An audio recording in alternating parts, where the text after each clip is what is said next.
Didik TV KPM. Okey, kita teruskan dengan penggunaan peta dahulu. Boleh, cikgu. Kita guna balik peta yang ada ni.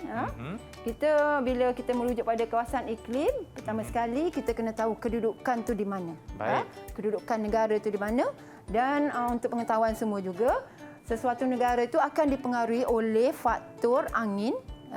Sama ada angin dari sebelah timur ataupun angin dari sebelah barat. Okey. Dan juga bergantung di mana letakkan kawasan tersebut. Kalau dia berada di dalam kebenuaan, maknanya dia berada di kawasan tengah-tengah ni, dia juga akan mempengaruhi iklim di kawasan tersebut. Okey. Jadi bermula pada garisan 0 darjah hingga 23,5 darjah selatan hingga 23,5 darjah utara, dia dikenali sebagai zon panas lah. Zon panas iaitu merangkumi beberapa iklim yang kita akan terangkan nanti seterusnya. Okey. Seterusnya kita akan bahagikan pula kepada zon sederhana panas, lepas tu zon sederhana sejuk, lepas tu zon sejuk. Jadi kita nak merujuk pada peta ni, contoh kawasan zon panas, terdapat kawasan-kawasan gurun, iaitu contohnya di Afrika, gurun Sahara. Lepas tu yang berwarna hijau ni lah. Lepas tu kalau kita nak rujuk yang di bahagian di selatan ni juga ialah Australia, ada juga gurun besar. Lepas tu kita nak rujuk pada iklim tundra yang berada di utara Rusia. Utara Rusia. Lepas tu kita nak rujuk kepada iklim sederhana panas, sederhana panas yang merujuk kepada iklim China, ataupun steppe ataupun iklim Mediterranean.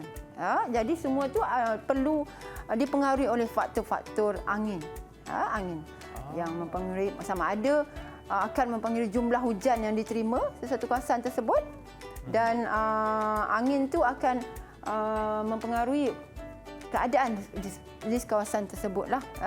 Kalau kita lihat di kawasan kawasan utara atau tundra, hujan turun dalam bentuk salji. Jadi kawasan itu kita nyatakan sebagai iklim tundra lah. Ya. Okey. Malaysia mana, cikgu? Saya tak nampak. Oh, itu dia. Malaysia ni dia iklim khatulistiwa. Khatulistiwa. Kita terus pada slide yang berikutnya, ya. Okey. Cikgu terangkan. Baik. Ini kita bahagikan kepada zon iklim. Ada zon sejuk, ada zon sederhana, ada zon sejuk sederhana. Dulu dia kata zon sederhana sejuk, sekarang dia dah tukar zon sejuk sederhana. Sama tu kerana tersasul. Lepas tu zon panas sederhana, lepas tu zon panas.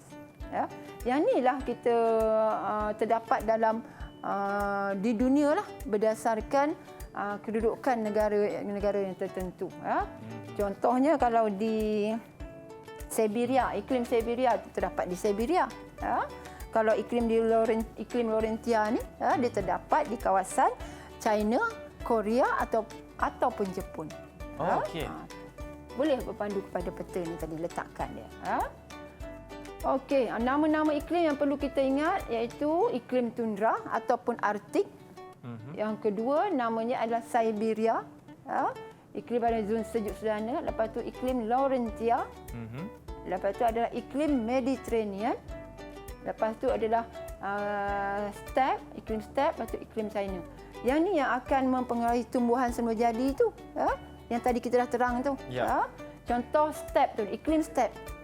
Akan ada tumbuhan padang rumput sederhana tadi. Lepas tu kita beralih kepada zon panas. Yang tadi pada iklim gurun panas, dan iklim monsun tropika.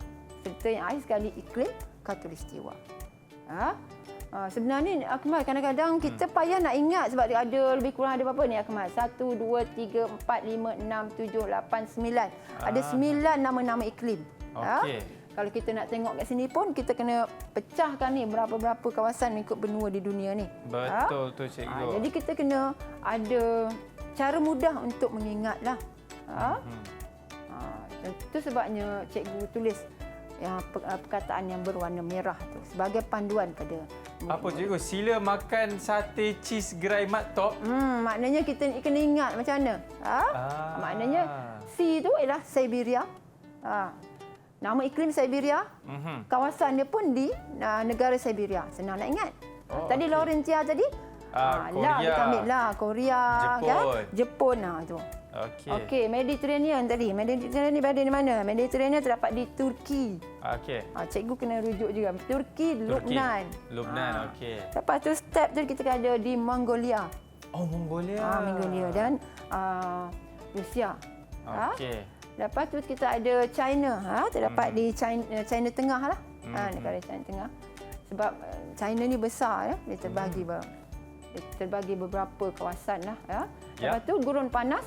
Tadi cikgu dah ulang banyak kali. Lepas tu monsun tropika terdapat di Thailand, Laos, Myanmar, Kemboja semua tu.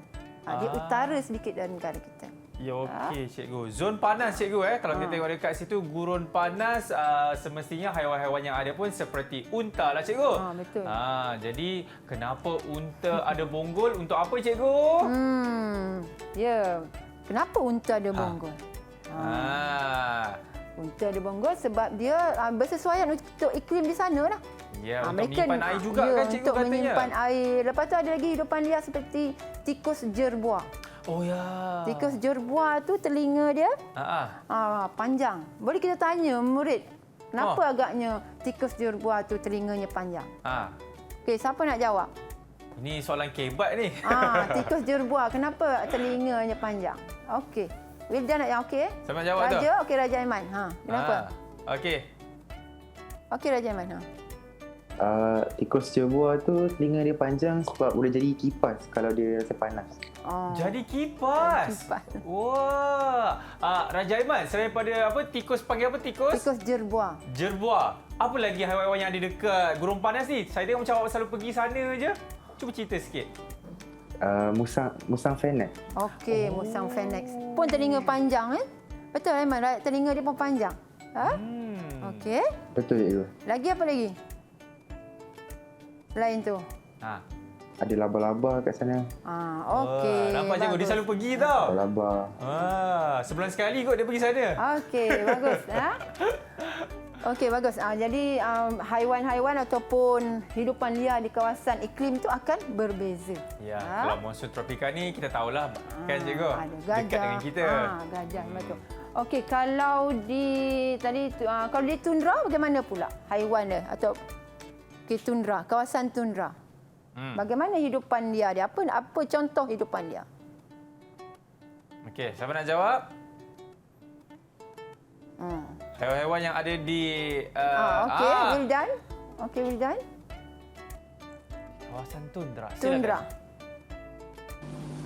Burung kutub. Ya, okey. Lagi? Bagus burung kutub. Lagi? Lynx dan harimau Siberia. Okey, bagus. Okey, cikgu harap kamu boleh ingat kamu guna akronim ni untuk mengingat nama-nama iklim.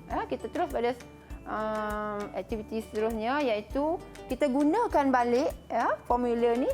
Kita nak lihat mereka boleh ingat atau tidak. Okey. Okey, kita kosongkan kita kosongkan kotak-kotak ni. Okey, kita bermula okey. Siapa nak cuba penuh lengkapkan kotak pertama sekarang? Zon sejuk. Okey, zon sejuk. Okey. Silakan Zafran Hakimi. Zafran, apa namanya? Okey, atas sekali zon sejuk tu jenis iklim dia adalah iklim tundra. Okey, kita tengok. Ya ke cikgu? Okey, betul. Iklim tundra. Bagus. Zafran. Okey, next. Berikutnya. Okey, Wildan. Okey. Wildan. Kita bagi Wildan boleh ke Zafran? Okey, Wildan. Okey. Silakan Wildan. Dekat zon sejuk sederhana ada Siberia dan Laurentia. Okey, ada. Dia punya akronim dia apa tadi? Yang kita dah susun? Sila. Sila. Sila apa? Silalah masuk. Sila. Okey, C. Okey. Siberia. C ialah? Siberia. Siberia. Seterusnya? Laurentia. Laurentia. Ya. Okey, next. Zon panas sederhana. Okey, seterusnya Okey, Azfar. Asfar. Azfar. Okey. Nyatakan. Zon panas sederhana ada iklim Mediterranean, iklim steppe dan iklim China. Okey. Tengok. Okey, makan istilah. Okey. Next ialah dia kata Makan sate, dengan cheese, cikgu. dengan cheese. Tak muak ke makan macam tu? Okey, next. Yang terakhir sekali tiga-tiga sekali. Okey, Raja Aiman. Ya. Okey, Raja Aiman, berikan jawapan anda dan terangkan sekali kenapa awak pilih jawapan itu. Untuk zon panas, iklim yang pertama dia ialah iklim gurun panas berdasarkan daripada akronim GERAI. Huruf G tu boleh jadi gurun panas. Okey. Lepas tu iklim yang kedua ialah iklim monsun tropika. Berdasarkan daripada akronim MATOP. M dengan T tu boleh jadi monsun tropika. Okey, kita tengok ya. Dan iklim yang terakhir ialah iklim khatulistiwa. Okey, terima kasih. Okey, kita tengok ya. Okey, gurun panas GERAI. Lepas tu kita teruskan monsun tropika, kita ambil MATOP dan akhir kita sebut khatulistiwa. Okey. Alright. Kita nak back balik cikgu nak kamu baca balik semula. Okey, sekejap ya. Okey. Okey. Sekejap. Okey ni ya. Okey. Boleh seorang bacakan balik, sebutkan balik ikut zon. Nama-nama iklim mengikut zon. Baca saja. Okey. Siapa?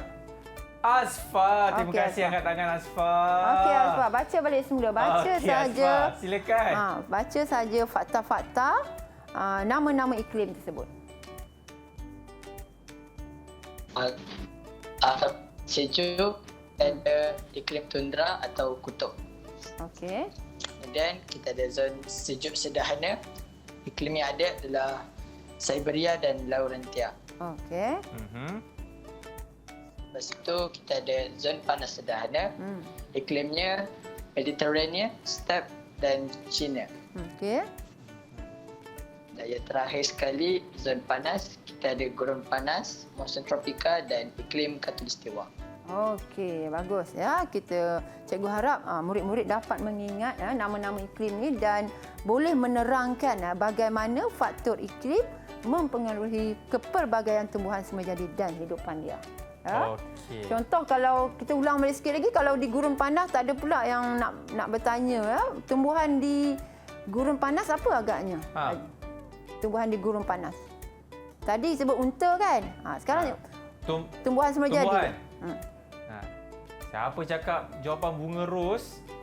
Okey. Raja Aiman. Okey, apa dia? Okey. Okey, Raja, silakan. Wildan. Okey. Siapa? Wildan. Okey. Okey. Pokok kaktus, pokok kurma dan ada lagi satu pokok akasia. Okey. Bagaimana ciri-ciri pokok tumbuhan semajadi di kawasan gurun agaknya? Bagaimana ciri dia? Pokok-pokok tersebut mempunyai akar tunjang. Akar tunjang ataupun akar apa? Akar Betul, panjang. Akar tunjang ataupun akar yang menjala panjang. Akar dia panjang sebab mereka nak mencari Air lah. Akar panjang. Okey. Jadi keadaan-keadaan iklim ni yang berbeza, yang tadi cikgu dah ulas tadi, dari segi angin, jumlah hujan. Contoh di gurun panas, suhu dia melebihi 38 darjah Celsius. Lepas tu jumlah hujan dia kurang 500 mm. Kalau berbanding dengan negara kita mendapat jumlah hujan melebihi 2,600 mm. Jadi menyebabkan tumbuhan yang berbeza lah mengikut iklim. Ya. Okey, contoh di iklim tundra lagi. Iklim tundra, ciri iklim dia macam mana? Tanah dia beku sentiasa. Lepas tu hujan turun dalam bentuk salji. Jadi tumbuhan di situ, Akmal, mereka tidak dapat, tumbuhan tu tak boleh, akar dia tak boleh menjalar jauh. Akar dia adalah akar pendek sahaja. Akar pendek sahaja. Contoh di Mediterranean pula. Jadi Mediterranean ni ada 3 jenis hutan. Contohnya hutan bangkut, hutan pokok tirus, lagi satu hutan malah hijau. Dia sejenis pokok yang agak renek, yang kecil-kecil saja di hutan Mediterranean. Sebab bergantung pada ciri iklim dia. Okey. Didik TV KPM